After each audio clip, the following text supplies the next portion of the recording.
Bonjour à tous, bienvenue à cette deuxième ronde du mémorial Vera Menchik qui s'est déroulé donc à Londres du 22 mars au 26 mars dernier.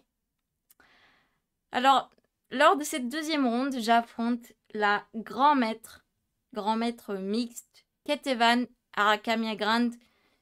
Elle représente l'Écosse, mais elle est originaire de Géorgie, comme son nom l'indique.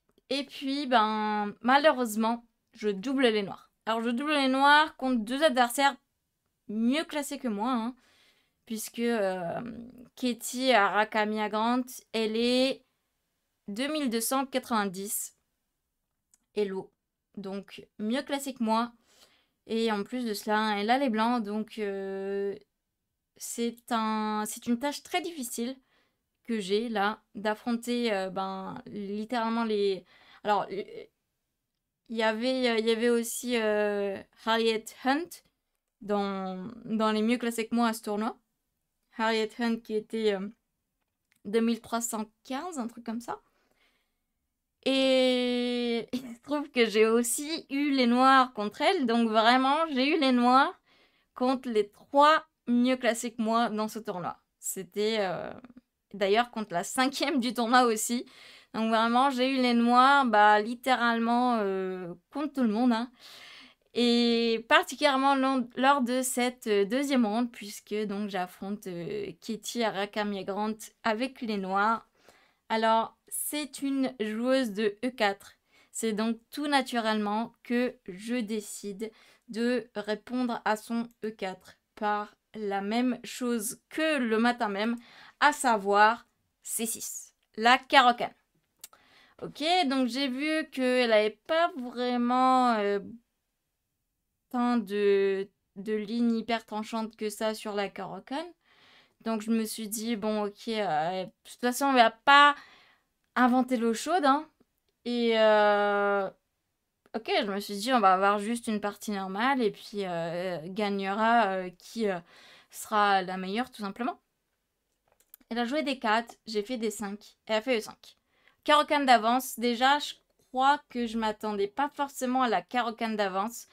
Elle jouait, à mon avis, elle jouait des Caro-Kann classiques, et donc avec cavalier C3. Là, je l'aurais pris cavalier prend. Bref, ça aurait été des Caro-Kann classiques, donc avec cavalier C3 pour défendre le pion E4. Mais là, déjà, donc première mini surprise, elle a fait Caro-Kann d'avance, donc avec E5. Ok, bon, évidemment, je suis pas du tout hors théorie. Je fais fou F5, comme prévu. Et là, donc déjà, elle a fait un coup qui, je pense, elle n'avait jamais effectué jusqu'alors. Elle a fait le coup H4. Alors le coup H4, il est extrêmement, on va dire, il est un peu offensif, hein, puisque c'est vrai que la menace principale, si je fais le coup, on va dire, entre guillemets, normal E6, et ben là, évidemment, je me fais tout simplement attraper le fou parce que G4 attaque le fou. Bon, si je viens en E4, il y a F3, et si je reviens en G6, il y a tout simplement H5.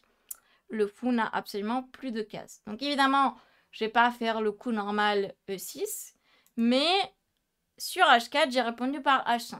Je savais que la réponse normale sur H4, c'était H5. Donc là, pour l'instant, on va dire tout va bien. Elle m'a fait fou D3. J'ai pris un D3, dame prend D3.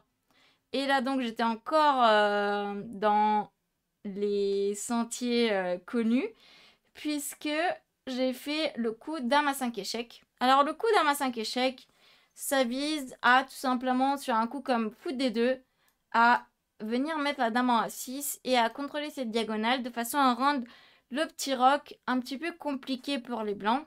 À moins qu'évidemment les blancs en échangent les dames. Dans ce cas-là, j'aurais été plutôt contente parce que c'est vrai que les finales, sans les dames, c'est quand même beaucoup plus facile à jouer pour les noirs. En tout cas parce que l'avantage d'espace ne se voit plus tant que ça. L'avantage d'espace avec, donc grâce au pion avancé en E5 notamment. Et c'est vrai que j'aurais eu un développement relativement facile puisque évidemment j'ai changé le fou de case blanche. Donc le fou, on va dire mauvais de la française, il est plus là puisque je l'ai changé contre le fou D3. Donc là, ça m'aurait tout à fait allé à un coup comme donc fou d2, dame à 6, et puis dame prend à 6, échange de dame. Ça aurait été très bien pour moi. Sauf que ici, dans cette position-ci, elle a fait un coup dont je n'étais absolument pas au courant. Alors évidemment, je ne savais pas du tout qu'elle allait me jouer cette variante. Sinon, potentiellement, j'aurais révisé le coup qu'elle m'a fait dans cette position, justement. Mais en fait, ici, elle a fait B4. Alors B4, bah, c'est un coup que je connaissais pas. Évidemment, on ne peut pas apprendre par cœur littéralement toutes les variantes de la carocane. Et c'est pourquoi ben, B4, ça m'a quand même surprise. Parce que B4, évidemment, ça donne un pion. Donc on peut se dire, ben d'accord, je prends le pion. J'ai pris le pion d'ailleurs. Donc dame prend B4. Et là, elle a répondu par cavalier D2. En plus, cavalier D2, ça n'attaque même pas la dame. J'ai l'impression que ça me laisse, on va dire, quand même pas mal d'options. Puisque, ben, c'est vrai que la dame n'étant pas attaquée, du coup, je suis pas obligée de faire forcément un coup, on va dire, un coup qui répond immédiatement à une menace de la part des blancs. Donc en fait, dans cette position, j'ai quand même pris vachement longtemps. Alors déjà, j'ai pris un peu de temps avant de prendre le pion B4, évidemment, mais ça paraissait de loin le coup le plus logique. Et là, donc, j'ai plus qu'1h24, et là, évidemment, 1h30, puisqu'il m'a blitzé la préparation. Et là, donc, j'ai quand même pris pas mal de temps, et j'ai répondu par le coup dame B5. Alors, dame B5, c'est le deuxième coup de l'ordi, néanmoins, c'est pas le premier coup de l'ordi. Visiblement, ici, il fallait tout simplement faire E6. Alors, E6, avec idée que sur tour B1, j'allais reculer la dame en E7, tout en gardant un œil sur le pion B7, évidemment. Et évidemment, j'avais envisagé cette position-ci, mais je me suis dit, ok, je vais peut-être avoir des tout petits problèmes à développer déjà bah, le cavalier B8 par exemple, parce que je me suis dit que j'allais devoir reperdre un coup avec la dame pour la mettre en C7, pour ensuite développer le cavalier en D7, développer ce fou, développer ce cavalier. Voilà, je me suis dit peut-être dans cette position-ci, j'allais perdre un petit peu de temps avec les noirs à développer toutes mes pièces. Pour le pion de plus, hein, toujours. Je rappelle que j'ai pris le pion B4. Et en fait, je me suis résolue à faire dame B5. Parce que je me suis dit que, ok, sur dame B5, si elle fait le coup, on va dire, relativement standard E6, bah, je vais tout simplement prendre un D3, E prend D3. Non, d'ailleurs, non. Pion prend F7 échec, E prend F7, et donc E prend D3, et je me retrouve avec le roi en F7. Mais finalement, j'ai toujours un pion de plus. Donc je me suis dit, ça, c'est vraiment pas mal pour moi. Sur dame B5, donc je me suis dit, bah en fait, pourquoi pas dame B5 parce que est-ce que ça revient pas un petit peu à la même histoire que le coup dame A5 et dame A6? C'est-à-dire que dame B5, ben ça garde un œil sur la case F1, donc potentiellement ça empêche de roquer. Et en même temps, ça menace d'échanger les dames. Donc c'est un coup dame B5 qui a l'air relativement logique, je trouve. Mais pourtant, en fait, on va voir que pour des raisons vraiment 100% pratiques, ça ne marche pas très bien. Elle a fait un très bon coup. Elle a répondu par le coup C4. C4, c'est un très bon coup. J'ai quand même réfléchi 4 minutes avant de jouer C4. Donc c'est tout naturellement que je prends C4. Et elle prend du cavalier. Alors là, ben, on peut se dire, ok... Le problème, c'est vrai que ben, les blancs vont menacer E6 à un moment donné.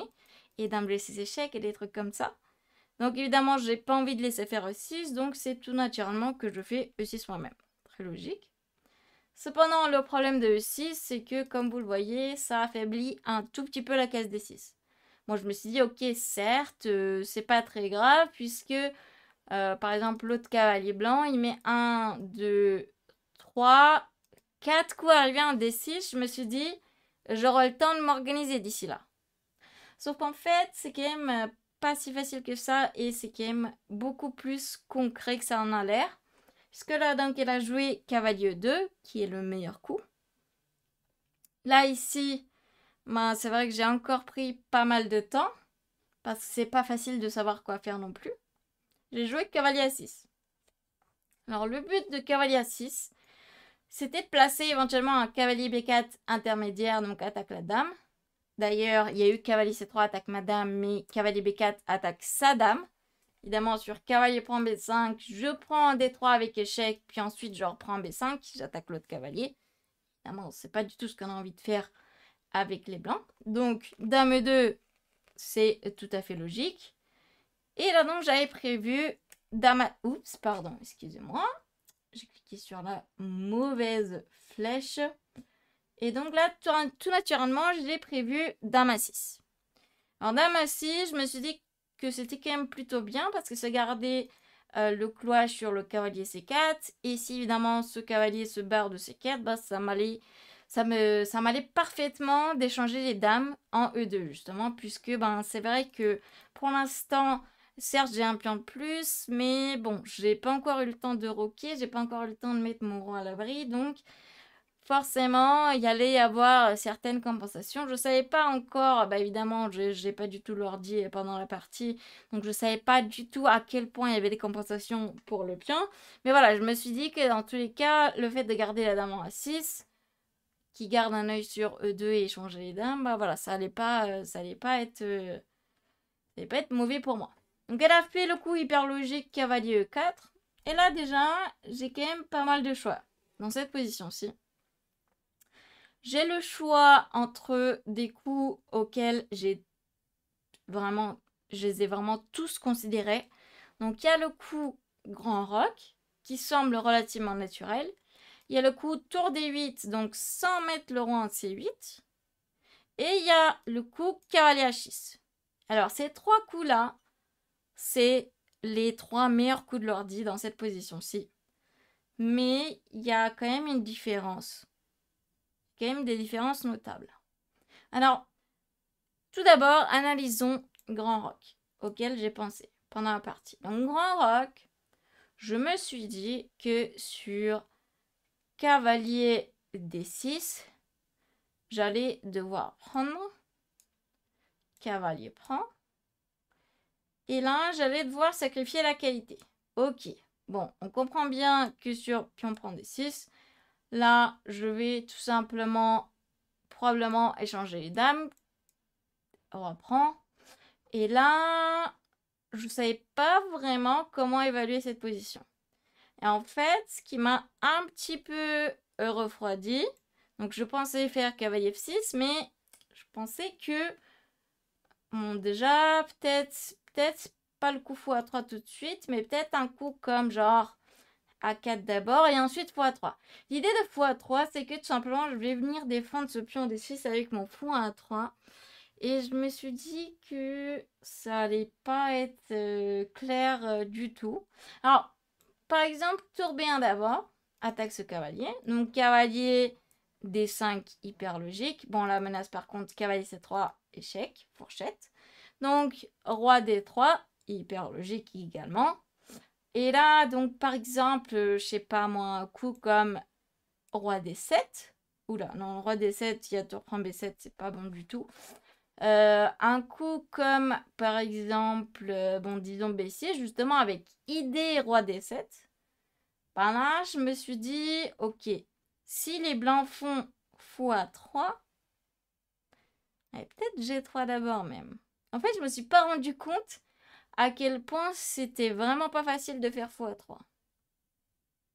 Je me suis pas du tout rendu compte dans cette position que finalement ce x3 c'était pas du tout automatique et que les blancs auraient pas mal de menaces à prendre en compte avant de faire x3. Parce que si on fait x3 directement, ben là, je pensais déjà peut-être un coup comme cavalier F4 et prise en G2. Ou sinon un coup comme tout simplement roi D7 On menace toujours en fait cavalier F4. Et là sur G3 par exemple, bah, on fait cavalier G4. C'est vrai que c'est super embêtant quand même. J'aurais dû faire grand rock. J'aurais dû faire grand rock. Mais en fait, j'ai eu vraiment du mal à évaluer cette position avec une qualité de moins. Je... Ouais, cette position-là, j'ai eu vraiment du mal à l'évaluer. Et visiblement, c'est quand même pas mal pour les noirs. Je fais un coup comme B6 tout simplement. Et roi D7. C'est vrai que j'ai quand même pas beaucoup de problèmes, hein.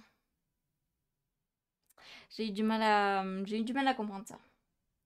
Parce que forcément, les positions où on sacrifie une qualité, c'est jamais très facile à évaluer. Mais là, ouais, bah, j'avais vu évidemment Grand Rock.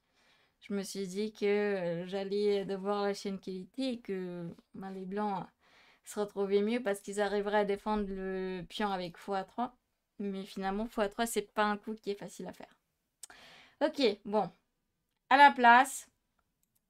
Alors, j'ai aussi pensé à tour D8 qui vraiment est dans le même esprit, à savoir sur cavalier D6. Fou prend, cavalier prend, tour prend, pion prend, dame prend, un roi prend. Et là, visiblement, ouais, c'est un peu la même histoire. Sauf que visiblement, le roi est un petit peu mieux placé en C8 qu'en E8. Mais finalement, ça change pas grand-chose. Alors, si on fait ça, par exemple... Ah oui, là, pour le coup... Ah non, là, pour le coup, c'est pas la même parce qu'il y a tour B1 et va attaquer le pion B7. Ok. Donc là, pour le coup, c'est pas la même. Faut être plus prudent. Mais si on commence par cavalier D5, visiblement sur tour B1, on va pouvoir faire B6 et roi D7. Pardon, roi D7. Et ouais, visiblement, on va pouvoir être bien dans tous les cas. Ouais. J'ai... Bah, tous ces sacrifices de qualité, je trouvais que c'était vraiment pas facile à évaluer. J'aurais évidemment a priori dû faire ça. Mais à la place, j'ai fait cavalier H6, qui est le troisième coup de l'ordi. Et alors, cavalier H6, visiblement, c'est clairement mauvais. Puisque, donc, cavalier H6, ce qu'il fallait faire tout de suite, c'est fou prend, tour prend et tour B1 maintenant. Une variante que j'avais absolument complètement ratée. Alors en plus, on peut se dire, mais pourquoi tour bien maintenant? Parce qu'en fait, ça menace même pas le cavalier vu qu'il est défendu par le fou et fuite. Donc si on fait un coup comme grand roc par exemple, bah là, il y a cavalier D6, faut prendre cavalier, cavalier prend, tour prend, prend. Mais là, en fait, c'est plus la même chose. Et pourquoi c'est plus la même chose? Parce que déjà, on a échangé une paire supplémentaire de cavaliers. Mais si là, je fais cavalier D5, alors il y a D7. Et là, c'est pas du tout la même chose parce que je suis obligée de prendre le pion D7, évidemment, sinon les blancs vont à dame. Et là, il y a tour prend B7. Et la tour en B7, elle fait quand même beaucoup de ravages.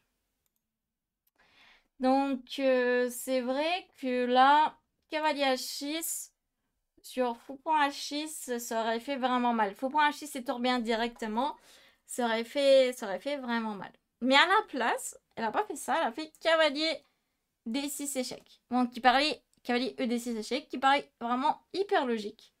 Et sur cavalier D6 échec, j'ai pris cavalier prend, Ida.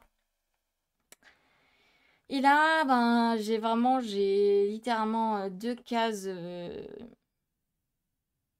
on va dire, à considérer pour mon roi, à savoir E7 et F8.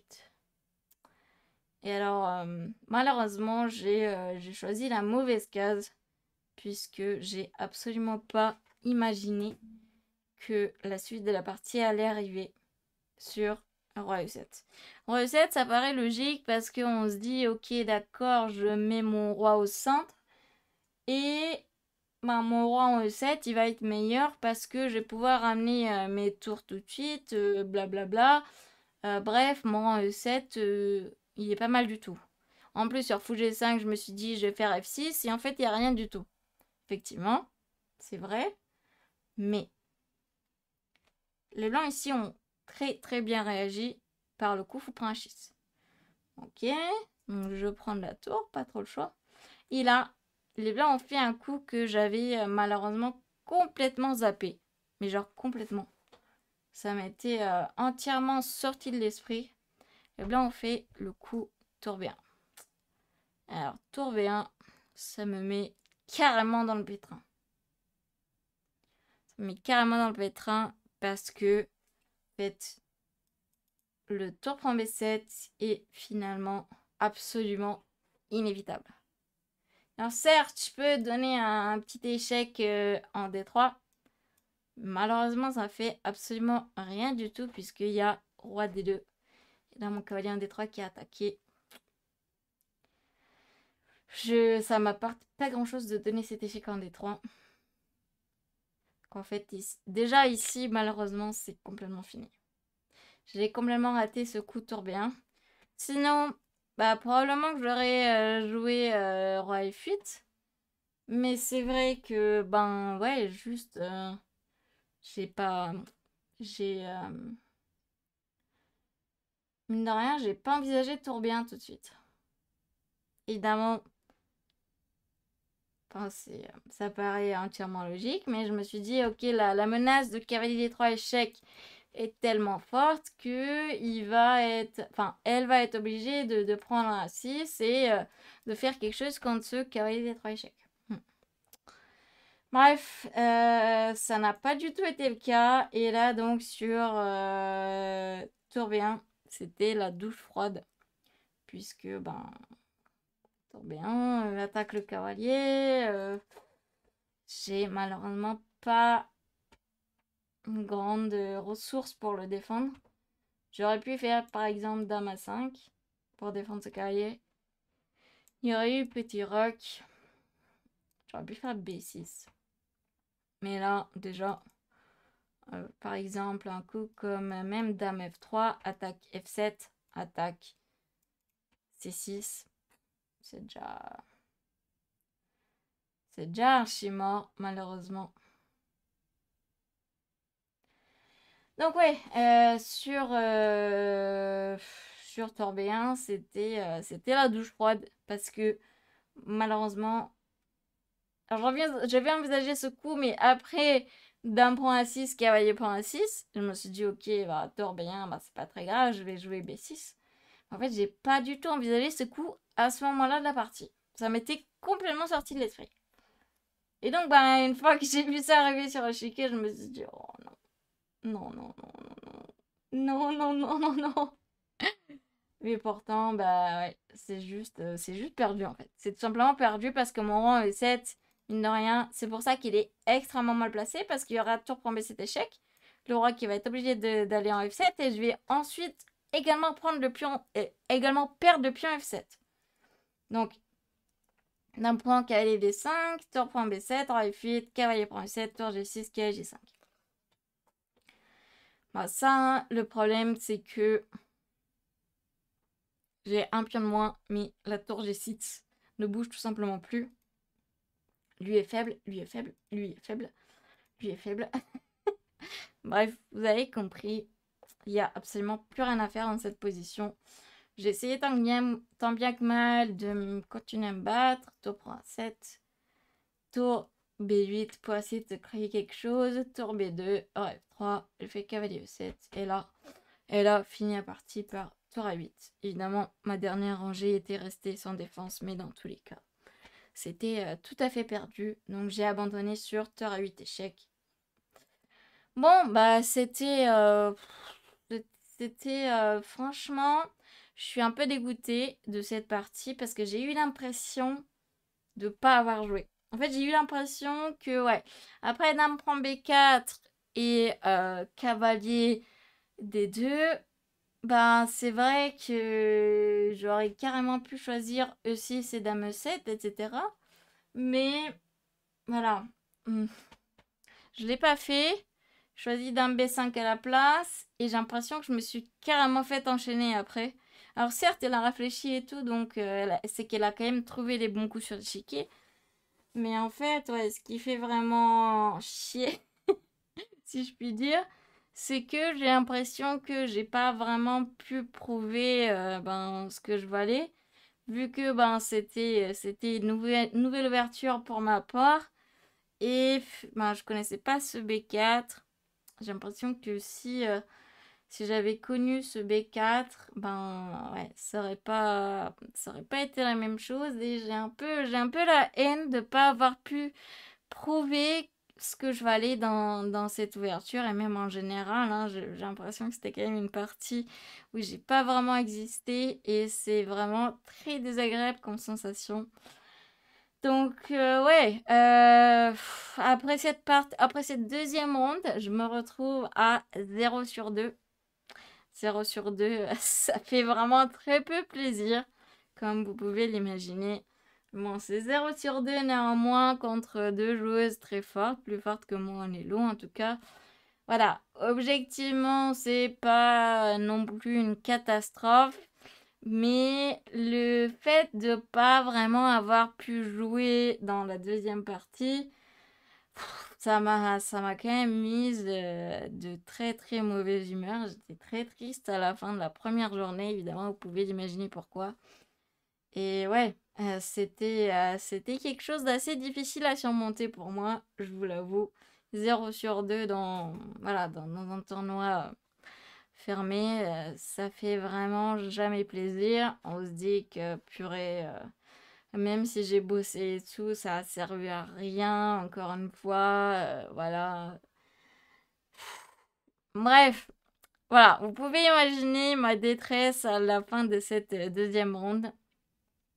Néanmoins, j'ai pas non plus énormément de temps pour me poser des questions, puisque il allait y avoir la troisième ronde le lendemain à 10h du matin. Donc c'est vrai que, voilà, on peut être fâché, on peut être déçu, on peut être, voilà, on peut ressentir pas mal d'émotions.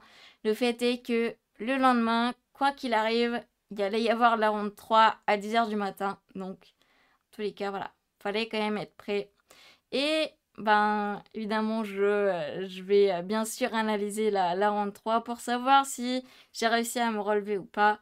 Mais voilà, dans tous les cas, n'hésitez pas à vous abonner à la chaîne et à activer les notifications justement pour savoir quand est-ce que la ronde 3 va arriver.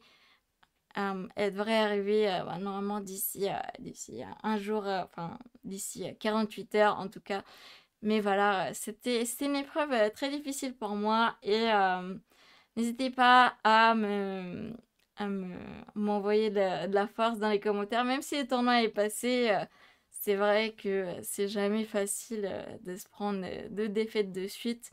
Donc voilà, n'hésitez pas à me soutenir dans les commentaires et à vous abonner pour le récap de la ronde 3. Allez, c'est ciao!